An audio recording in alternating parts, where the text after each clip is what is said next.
Hello दोस्तों। तो आ गए आप लोग, मुझे आपका ही इंतजार था। तो जैसा कि आप लोगों ने थंबनेल में देख लिया होगा, आज हम लोग कवर करने वाले हैं अपना अगला नया टॉपिक, पास्ट टेंस। क्योंकि इससे पहले हम लोगों ने प्रेजेंट टेंस पूरा कवर कर लिया है, यानी कि उसके चारों part, present indefinite, continuous, perfect और परफेक्ट कंटिन्यूअस को कवर कर लिया है। आज हम लोग देखेंगे इसी क्रम में अगला टेंस, पास्ट टेंस।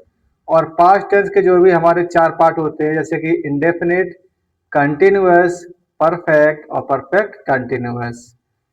तो सबसे पहला टेंस है हमारा पास्ट इंडेफिनिट। तो क्या करते हैं स्टार्ट आज हम लोग पास्ट इंडेफिनिट। तो सबसे पहला हमारा उद्देश्य रहता है कि जो हमारा टेंस होता है, कोई भी वाक्य होता है, उसको पहचानते कैसे हैं। तो पास्ट इंडेफिनिट टेंस की जो पहचान है वो ये है, जिन वाक्यों के अंत में या ये, था था, थी थी और ते थे आदि शब्द आते हैं, तो उन वाक्यों को पास्ट इंडेफिनिट टेंस कहते हैं। अगर हम एक एग्जाम्पल लिख दें यहाँ पे, आ, वह दिल्ली में रहती थी, रहती थी।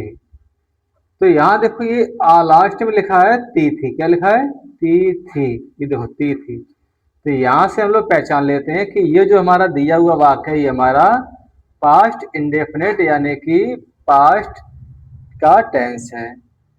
तो चलो, पहचानने के बाद अब अगला काम हमारा होता है कि इसकी हेल्पिंग वर्ब, सहायक क्रिया। और इंग्लिश में कहें तो क्या कहते बोलते हैं सहायक क्रिया को? Helping verb. ठीक है, कि इसमें हेल्पिंग वर्ब कौन सी यूज होती है। तो देखिए यहाँ लिखा है डेड। क्या लिखा है? Dead, DID, dead. तो जब भी पास्ट इंडेफिनिट टेंस वाक्य में हेल्पिंग वर्ब लगानी होती है, तो वहां पे डेड वाक्य का यूज करते हैं, चाहे सब्जेक्ट आपका सिंगुलर हो, ठीक है, और चाहे आपका सब्जेक्ट प्लूरल हो। ठीक है, केवल डेड हेल्पिंग वर्ब का यूज करते हैं। यहां नीचे दिया गया है निर्देश। देखते हैं निर्देश में क्या है। साधारण वाक्यों में सहायक क्रिया का प्रयोग नहीं होता है। अच्छा, ये देखिए यहाँ पे बहुत इंटरेस्टिंग चीजें क्या है। साधारण वाक्यों में, अब कहे सर साधारण वाक्य होता है, आप कह सकते हैं अफर्मेटिव। क्या कह सकते हैं? अफर्मेटिव। अफर्मेटिव तो जानते हैं ना। देखिए टेंस चार तरह के होते हैं, अफर्मेटिव होता है, नेगेटिव होता है, इंटरोगेटिव होता है और इंटरोगेटिव नेगेटिव होता है। तो यहाँ बात हो रही है अफर्मेटिव की। ठीक है, तो जब भी पास्ट टेंस का वाक्य अफर्मेटिव होता है तो उसमें हेल्पिंग वर्ब का प्रयोग यानी कि हेल्पिंग वर्ब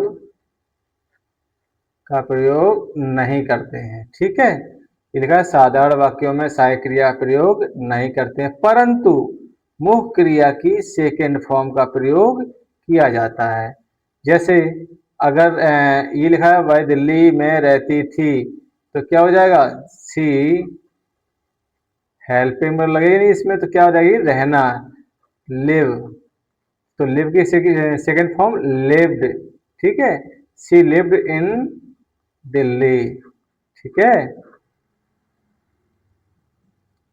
तो यहाँ पे हम लोगों ने सीखा पास्ट इंडेफिनिट टेंस, पहचान सीखी, जिन वाक्यों के अंत में या, ये, था था, थी ते थे आदि शब्द आते हैं, तो उन वाक्यों को पास्ट इंडेफिनिट टेंस कहते हैं। फिर हमने देखा सहायक क्रिया यानी कि हेल्पिंग वर्ब।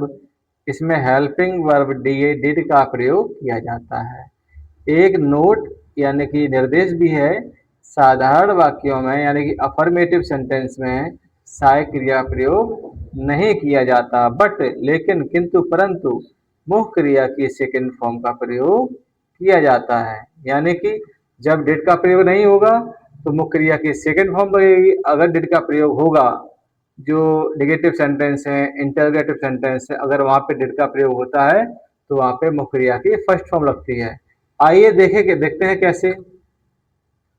तो यहाँ पे हमने कुछ एग्जाम्पल लिए गए हैं, ठीक है ना, ताकि आप लोग सबसे पहले ये देखो, उसने पत्र लिखा, तो यहाँ पे देखो लिखा, तो लास्ट में या का प्रोनाउंसिएशन, लास्ट में आ रहा है प्रोनाउंसिएशन या का, किसका आ रहा है, या का, ठीक है। तो यहाँ से पहचान लिया कि ये हमारा किसका टेंस है, पास्ट इंडेफिनिट का टेंस है। और ऊपर से ये अफर्मेटिव और है, कैसा है, अफर्मेटिव है। तो आइए इसको हम इंग्लिश में बनाते हैं। लिखा है यहाँ पे, उसने पत्र लिखा, तो सबसे पहले लिखेंगे सब्जेक्ट ही, फिर हेल्पिंग वर्ब। अब ये वाक्य अफर्मेटिव है तो हेल्पिंग वर्ब इसमें आएगी नहीं। फिर लिखेंगे मेन वर्ब, क्या इसमें लिखा, लिखना, लिखना क्या होती है, राइट, क्या होती है, राइट। लेकिन अगर हेल्पिंग वर्ब नहीं है तो राइट का क्या हो जाएगा, रोट, ठीक है। और पत्र, ए लेटर, हो गया भैया, ही रोट ए लेटर। अगला देख लेते हैं, उन्होंने कल क्रिकेट खेला। अब सेम, सबसे पहले सब्जेक्ट उन्होंने, इसकी इंग्लिश होती है दे, फिर हेल्पिंग वर्ब लगेगी नहीं क्योंकि ये अफर्मेटिव सेंटेंस है। तो यहाँ पे मुख्य क्रिया है खेलना, खेलना की है प्ले, प्ले। अब हेल्पिंग वर्ब नहीं लगी है तो यहाँ पे हो जाएगी played, second form, played, they played, क्या बचा, cricket, cricket, C R I C के, क्रिकेट, और कल यानी पास्ट में, तो यस्टरडे, यस्टरडे, ठीक है। अगला सेंटेंस देखते हैं, वह दिल्ली में रहती थी। अब देखो, थी, ता था, यानी कि पास्ट इंडेफिनिट टेंस है। तो वह दिल्ली में रहती थी, लड़की है तो वह की स्पेलिंग क्या होगी, सी, ठीक है, सी। फिर हेल्पिंग वर्ब लगानी नहीं है तो मुख्य क्रिया क्या है, रहना, यानी कि लिव,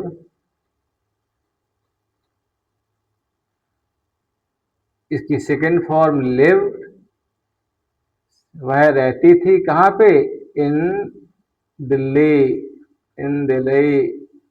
ये लो भैया, ये भी सेंटेंस हो गया। इसी क्रम में अगला देखते हैं, उसने पत्र नहीं लिखा। अब देखो, ये ऊपर वाले तीनों वाक्य अफर्मेटिव थे, कैसे थे, अफर्मेटिव। अब देखो यहाँ पे आ गया नहीं, क्या आ गया, नहीं, तो ये हो गया नेगेटिव। कैसा वाक्य हो गया ये, नेगेटिव, ठीक है। इन चीजों का ध्यान रखना। अब अगर ये नेगेटिव वाक्य हो गया तो भैया इसमें अफर्मेटिव में तो हेल्पिंग वर्ब लगाते नहीं है, लेकिन नेगेटिव है तो इसमें हेल्पिंग वर्ब लगानी होगी। तो आइए देखते हैं कैसे करते हैं इसको। उसने पत्र नहीं लिखा, तो उसने की स्पेलिंग क्या होगी, पहले ही, फिर हेल्पिंग वर्ब डिड, पहले बता चुके हैं, डिड। और फिर नहीं की स्पेलिंग नॉट, फिर लिखा, राइट। अब देखिए डिड लगा हुआ है तो मुख्य क्रिया की फर्स्ट फॉर्म आएगी, राइट ए लेटर, ठीक है। अगला देख लेते हैं, सेम ऐसे ही है, वह दिल्ली में नहीं रहती थी, तो सेम फिर वैसे ही, she did not lived in Delhi. तो यहाँ पे ये कुछ एग्जाम्पल हैं, करके देखें। अफर्मेटिव के 3 एग्जाम्पल हैं, नेगेटिव 2 एग्जाम्पल हैं, ताकि आपको ये अच्छे से क्लियर हो सके। तो आइए इसी क्रम में कुछ और एग्जाम्पल देखते हैं। यहाँ लिखा है, क्या, अच्छा पहले थे अफर्मेटिव नेगेटिव, अब इसमें क्या है, ये सब इंटेरोगेटिव शब्द है। कैसे, इंटेरोगेटिव वाक्य, इंटेरोगेटिव वाक्य मीन्स प्रश्नवाचक वाक्य, ऐसे वाक्य जिसमें कोई ना कोई प्रश्न पूछा जाता है। जैसे क्या उसने पत्र लिखा, अब देखो यहाँ पूछा जा रहा है क्या उसने पत्र लिखा, ठीक है। तो ये कैसे करते हैं, सबसे पहले सबको पता होना चाहिए, सबसे पहले लिखते हैं हेल्पिंग वर्ब, क्या लिखते हैं, हेल्पिंग वर्ब। तो हेल्पिंग वर्ब हमारे क्या है, डेड, डेड, उसने, ही, डिड ही राइट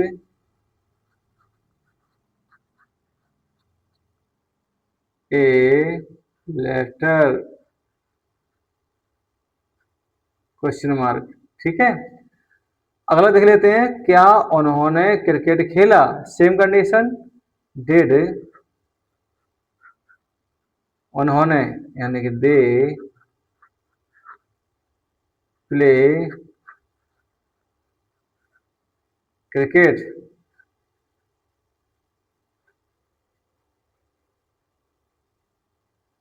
अगला देखते हैं, क्या उसने पत्र नहीं लिखा? अब देखो इसमें क्या है, इसमें इंटरोगेटिव भी है और नेगेटिव भी है। ठीक है, क्या उसने पत्र नहीं लिखा, देखते हैं कैसे करते हैं। डिड, भाई इंटरोगेटिव जैसा, did he not write a letter. ठीक है फ्रेंड्स, अगला देख लेते हैं, तुम वहां क्यों नहीं गए? सेम कंडीशन है, तुम मीन्स वहां क्यों नहीं गए। अब देखो यहाँ पे क्यों लगा हुआ, क्या लगा है? क्यों, क्योंकि स्पेलिंग वाई और फिर नहीं भी लगा है। ठीक है, तो जो भी इंटरगेटिव वर्ड होते हैं जैसे कब, कहाँ, क्यों, कैसे, इनकी स्पेलिंग हमेशा सबसे पहले लगाई जाती है। तो क्योंकि स्पेलिंग सबसे पहले लगाएंगे, why did you not go, ठीक है, वहां, वहां की स्पेलिंग क्या होती है? There, there. तो ये हमारा सेंटेंस कंप्लीट हो गया, why did you not go there. अगला देख लेते हैं, क्या उसने पत्र नहीं लिखा? सिंपल है, क्या है? तो सबसे पहले डिड ही नॉट राइट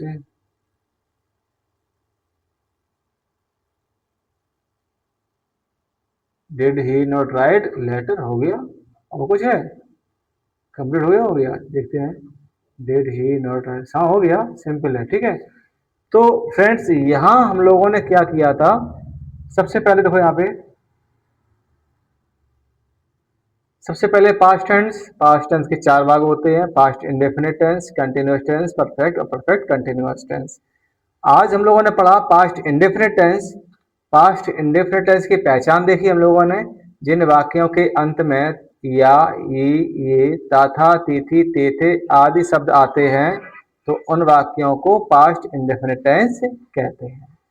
अब बात करते हैं सहायक क्रिया। इसमें सहायक क्रिया डेड का प्रयोग करते हैं और साथ में निर्देश दिया है, साधारण वाक्यों में सहायक क्रिया का प्रयोग नहीं होता है परंतु मुख्य क्रिया की सेकेंड फॉर्म का प्रयोग करते हैं। यहाँ पे हमने कुछ एग्जाम्पल देखे थे। ठीक है, इन एग्जाम्पल की सहायता से हमने इनको समझने की कोशिश की थी और इसके बाद ये भी एग्जाम्पल देखे थे। ठीक है, तो आई होप इन एग्जाम्पल की सहायता से आपको डाउट क्लियर हो गए होंगे। फिर भी अगर आपको कोई डाउट रह गया हो, ठीक है, तो आप कमेंट बॉक्स में टाइप करके बता सकते हैं। ठीक है ना,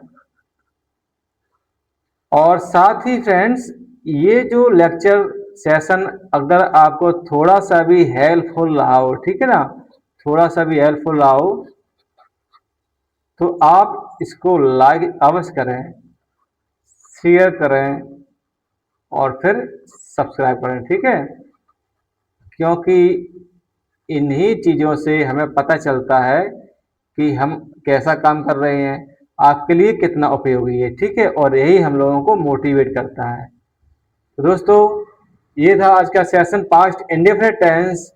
मिलते हैं अगले सेशन में, तब तक